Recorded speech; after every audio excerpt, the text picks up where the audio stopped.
So recently while traveling by metro, I met one of my old HR और उन्होंने मुझे बताई 5 commerce freshers की कहानी, जो कहीं ना कहीं मैंने भी अपने आप से रिलेट करी। अपने करियर में मैंने भी कई जगह कई बार अपने आप को उसी पोजीशन में पाया जैसा उन्होंने मुझे उन फ्रेशर्स के बारे में बताया। 5 फ्रेशर एक ही कॉलेज से आए, एक ही सैलरी पैकेज में, एक ही कंपनी है। 1-1.5 साल बाद रिजल्ट ये हुआ कि 2 का प्रमोशन हुआ, 2 उसी पोजीशन पे रहे और एक को तो रिज़ाइन डालना पड़ा। और आज के इस वीडियो में मैं ये कहानी बताऊंगा कि इन 5 में क्या डिफरेंसेस थे, किस चीज़ ने प्रमोशन पाने वाले को प्रमोशन पाने लायक बनाया। यही सब आज हम डिस्कस करेंगे आज के वीडियो में। तो चलिए शुरू करते हैं। इंडिया में 2025 में फ्रेशर्स के सक्सेस रेट 40 से 50% है। और इसके पीछे क्या रीज़न है, क्यों इतना कम परसेंटेज ही सक्सेसफुल है, आज इसी कहानी को रिवील करूंगा मैं। तो चलिए, तो आज इस कहानी में हैं 5 लोग: अमन, प्रिया, फातिमा, साहिल और राघव। ये 5 ने एक ही कॉलेज से अपनी कॉमर्स की डिग्री ली है और 5 ने एक ही कंपनी में जॉब स्टार्ट करी, लगभग सेम पैकेज पर। एंड में एक बोनस हैक है और साथ में फेलियर की स्टोरी भी है, उसको मिस मत कीजिएगा। वीडियो के एंड में मुझे ज़रूर कमेंट करके बताना कि आप इन 5 में से कौन से इंसान बनना चाहोगे। 1 महीने बाद अमन बहुत प्रोएक्टिव है। हर डे एंड पे वो एक 2 लाइनर ईमेल अपने मैनेजर को डालता है। सभी काम का स्टेटस वो खुद जाकर मैनेजर को बताता है और हर बात में मैनेजर को कॉन्फिडेंस में रखता है। वहीं दूसरी ओर फातिमा हमेशा मैनेजर जब आकर पूछता है काम का स्टेटस, वो तभी स्टेटस बताती है और अपने आप से कोई इनिशिएटिव नहीं लेती है। काम अच्छा करती है लेकिन क्लैरिटी मिसिंग है। तुम जनरली रिएक्टिव हो या प्रोएक्टिव? जल्दी से यस और नो लिखो नीचे, मैं खुद पर्सनली आपको रिप्लाई करूँगा।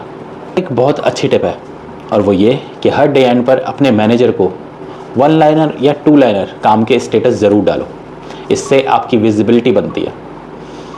और मैंने जैसा स्टार्टिंग में कहा था कि इन स्टोरीज से मैं भी अपने आप को कहीं ना कहीं कनेक्टेड पाता हूँ, क्योंकि मैंने भी स्टार्टिंग में करियर में ऐसे काम किए हैं। क्योंकि बॉस की नज़रों में विजिबल रहना बहुत ज़रूरी है अगर लाइफ में ग्रोथ चाहिए तो, स्पेशली जब आप फ्रेशर हैं। 3 महीने बाद प्रिया और राघव को एक बड़ा काम मिला। प्रिया ने प्रोजेक्ट की ओनरशिप ली और राघव सिर्फ रिपोर्ट बनाकर भेजता। प्रिया ने चीज़ों के अंदर जा के रिसर्च करके चीज़ें करी, एक्स्ट्रा इंसाइट ऐड करती थी हर चीज़ में। वहीं राघव सिर्फ रिपोर्ट बनाता और भेज देता। मैनेजर का अप्रिशिएशन मिलता प्रिया को उसके इंसाइटफुल डिटेल्स के लिए, उसके डिग डीपिंग के लिए, और दूसरी तरफ राघव को मिलता फीडबैक कि रिपोर्ट के साथ कुछ और चीज़ें भी ऐड करो, सिर्फ रिपोर्ट मत भेजो, कंटेस्ट भी भेजो उसका, रिपोर्ट से क्या पता चला वो चीज़ें लिखो। बट साहिल का कुछ अलग ही किस्सा था। साहिल दोनों के बीच में कंफ्यूज था, ना वो प्रोएक्टिव था ना वो रिएक्टिव था, और ना ही उसने कोई ओनरशिप ली। उसने क्या किया, वेट करो, उसके बारे में एंड में बताऊंगा। आपको एक अंदर की बात बताऊं, स्टार्टिंग के कुछ समय में मैं भी साहिल के जैसे ही था, थोड़ा कंफ्यूज था। बॉस का फीडबैक आता प्रेजेंटेशन इनकम्प्लीट है, तो बजाय इसके कि मैं पूछता कि क्या इंप्रूव करना है, मैं ऑफेंडेड फील करता था। ऑफेंडेड फील करने के साथ साथ मैं बहुत डिफेंसिव मोड में आ जाता था कि इतनी मेहनत करने के बाद भी कह रहे हैं कि प्रेजेंटेशन कंप्लीट नहीं है। रिजल्ट हुआ ये कि मैनेजर ने मुझे साइडलाइन करना स्टार्ट कर दिया और सेम हुआ साहिल के साथ। अगर आपने भी कभी ऐसा फील किया है तो कमेंट में लिखिए सेम। फातिमा ने भी यही मिस्टेक करी, फीडबैक्स को अवॉइड किया और हर बार डिफेंसिव हो गए और हर चीज़ को जस्टिफाई करना शुरू कर दिया। अमन ने उल्टा किया। अमन ने बॉस से पूछना स्टार्ट कर दिया कि सर मैं इसे कैसे इंप्रूव करूं। मुझे क्या करना चाहिए, मुझे क्या नया ऐड करना चाहिए। से रेगुलर फीडबैक लिया, एक जर्नल मेंटेन किया, और जो जो फीडबैक के हिसाब से वर्किंग उसकी निकल के आती थी वो उन चीज़ों पर काम करता और दोबारा फीडबैक लेता। और ऐसे करते करते Q3 आने तक अमन एक फास्ट लर्नर बन गया कंपनी में। चलो अब मैं आपको अपने खुद के टेस्टेड 5 ऐसे टिप्स देता हूं जो हर फ्रेशर एग्जीक्यूट कर सकता है, जिसमें से नंबर 1 है प्रायोरिटी लिस्ट। अपनी प्रायोरिटी लिस्ट बनाओ, बॉस को बताओ कि आप क्या क्या करने वाले हो, आप क्या करने की सोच रहे हो। नंबर 2, किसी भी काम को करने से पहले सोचो कि मैं ये क्यों कर रहा हूं, इस बात का पता लगाओ ये मैं क्यों कर रहा हूं, किसके लिए कर रहा हूं। इससे आप उस काम को ज़्यादा बेहतर तरीके से कर पाएंगे। 3rd है फीडबैक। अपना सेल्फ फीडबैक लो, हर फ्राइडे को अपने को सेल्फ एनालाइज करो कि इस पूरे हफ्ते में मैंने क्या अच्छा किया और मैं क्या अच्छा कर सकता था।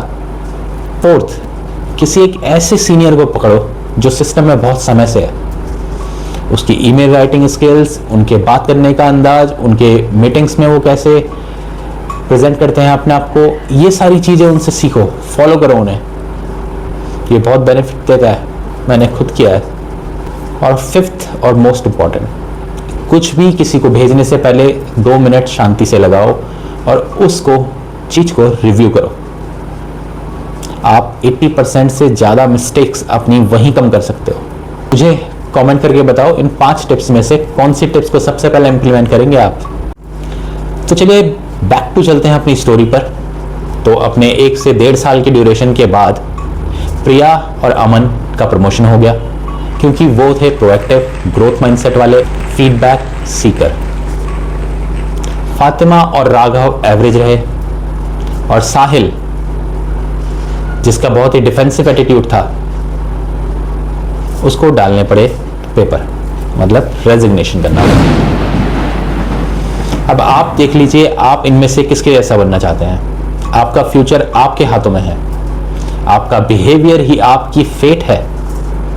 अगर आप इनमें से एक भी टिप अपने ऑफिस में यूज करते हैं, अपने ग्रुप में यूज करते हैं, तो उसका स्क्रीनशॉट लीजिए और मुझे टैग कीजिए, और इस वीडियो को भी लाइक कीजिए। और जिसकी स्टोरी सबसे ज़्यादा अच्छी होगी उस स्टोरी को मैं अपने नेक्स्ट वीडियो में हाईलाइट करूंगा और पूरी स्टोरी बताऊंगा कि क्या हुआ और कैसे हुआ।